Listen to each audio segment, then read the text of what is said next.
Hello there, my good friends, and it's really been a while, hasn't it? And welcome to episode 6 of my LEGO Star Wars review series, where today we'll be reviewing set number 75372, Clone Trooper and Battle Droid Battle Pack. Let's get on with it. As we can see here, I have all the minifigures lined up here because, little thing, I cannot find the box downstairs. I normally store ours in the crawl space ever since, I believe, 2020. Or early 20, yeah, ever since 2020, basically, like late 2020. Starting with the Boba Fett helmet set, I've been, keeping my boxes. I used to keep the larger ones growing up, but then, I don't know, we got rid of the sand-crawled one for some reason. But yeah, they're pieces of nostalgic history, and I just could not find the one for this one, so I couldn't do the iconic punching the box thing that I've always enjoyed doing. You know what's really useful about it? I get to read the set number and name so I don't mess up, but yeah. There's no use in recreating a scene, so here we got the minifigures right here. The set itself comes with 9 minifigures, which 10, I suppose, if you really count this big boy over here.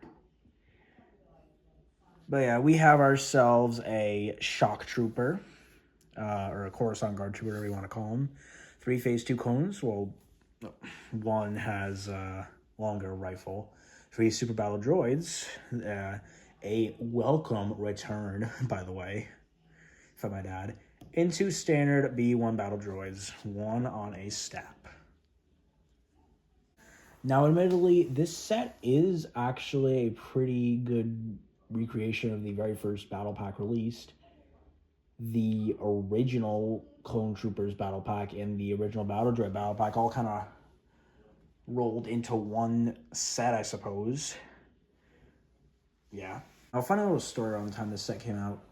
It was in late 2023 when my friend and I were at the mall after Christmas with all our money. I'd gotten a few of the Ahsoka sets for Christmas that year. And my friend and I were at Target kind of late at night in the foggy night.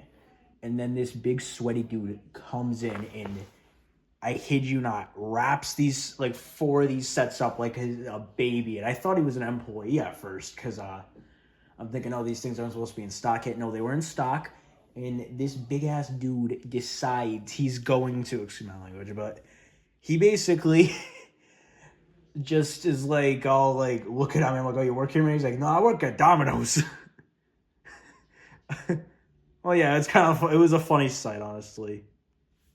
I did get to meet a dude, a few guys, I think, of one of the guy's girlfriends, so that was pretty fun. Yeah. All right. So this is the first time that we've gotten plain Phase 2 clones, as you can see here. Originally, I was thinking about maybe buying some off Grandpa Clone Customs, because that is a pretty dang good site, honestly.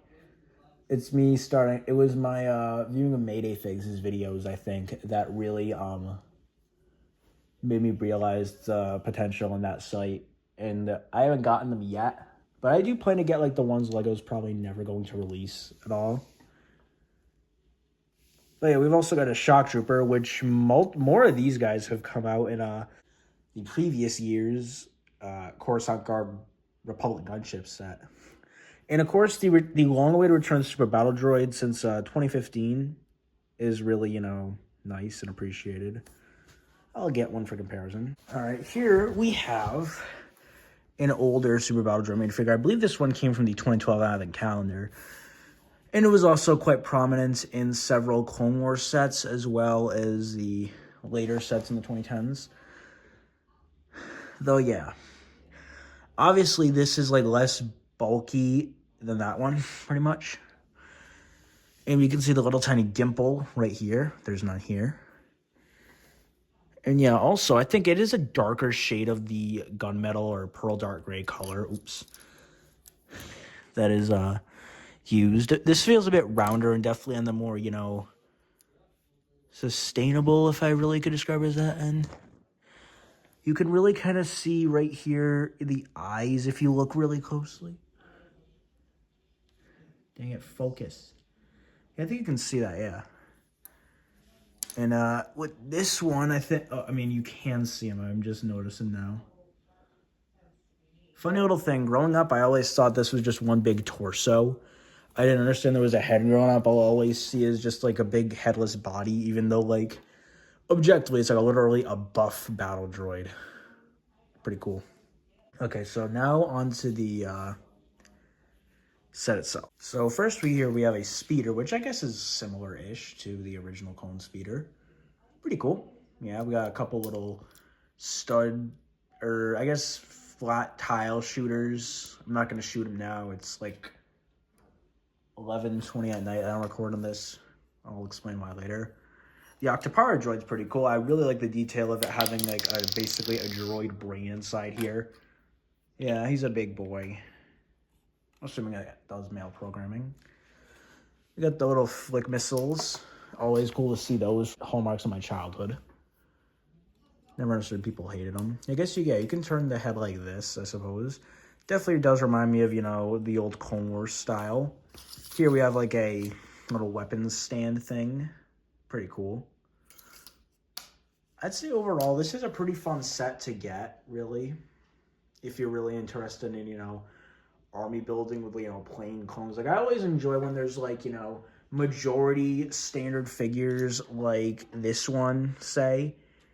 And that, like a nice ratio.